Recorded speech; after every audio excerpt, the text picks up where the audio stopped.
حضرات مومنین السلام علیکم، یا علی علیہ السلام مدد۔ اس وقت نجف اشرف کی پاکیزہ سرزمین پر ہوں اور جشن زمیندار کربلا کے حوالے سے جو کہ سلون انٹرنیشنل ٹرسٹ کی جانب سے 5 شعبان المعظم کو بین الحرمین کربلا معلیٰ میں منعقد کیا جائے گا شب میں 9 بجے عراقی ٹائم کے اعتبار سے۔ ظاہر ہے کہ جب جشن کی بات ہو تو شعراء کی بات ہوتی ہے، خطبہ کی بات ہوتی ہے، لیکن اس جشن میں ایک اہم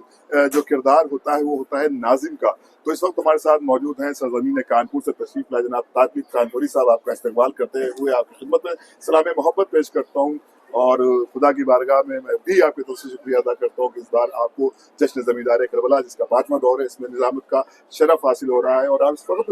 مولا امام علی علیہ السلام کی بارگاہ میں ہیں۔ تو کیا تاثرات ہیں مومنین کے لیے، کیا جذبات ہیں آپ کے اپنے لیے اس حرم میں پہنچ کر، جاننا چاہیں گے ہمارے ویورز۔ السلام علیکم ناظرین،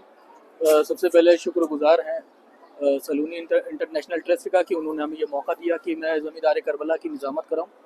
اور دوسرا گراف ایجنسی کا کہ جو ہمیں قدم بقدم سہارا دے رہی ہے اور ہمارے تاثرات اور یہاں کے ہمارے دل کے خیالات تمام مومنین اور دنیا کے ہر گوشے میں پھیلا رہی ہیں۔ اور خداوند عالم کا شکر ہے کہ ہم لوگ یہاں نجف میں ہیں، مولا کی بستی میں ہے۔ بس یہ 2 جملوں میں ہی تاثرات پورے بیان ہو جائیں گے کہ میرا وجود ہے کنکر صدف میں رہتا ہوں،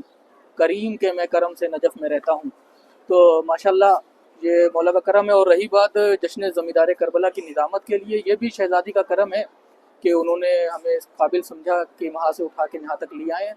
اور جہاں بھی مومنین حضرات ہیں ان سے گزارش ہے کہ وہ وہاں پہ پہنچیں اور جشن کا حصہ بنیں، کیونکہ جب تک آپ جشن کا حصہ بنیں گے تو لگے گا کہ ہم عراق بین الحرمین میں نہیں اپنے وطن میں جشن کر رہے ہیں۔ اور کربلا چونکہ ایک عظیم درسگاہ کا نام ہے کہ کربلا کے حوالے سے کہ یہاں پر جہاں بھی تاثرات اور اپنے خیالات پیش کیے جاتے ہیں، جب کربلا پہنچتے ہیں تو وہ سب معراج پہ پا جاتے ہیں۔ بے شک بہت اچھے تاثرات آپ نے پیش کیے۔ یقیناً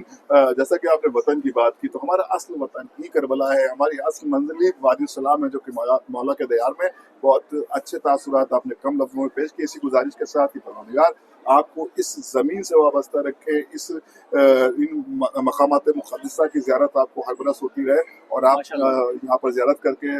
ثواب دارائن بھی حاصل کریں، اور اپنی لیے اور اپنے والدین کے لیے اور اپنے تمام اہل خانہ کے لیے دعا بھی کر سکے۔ خدا حافظ، والسلام۔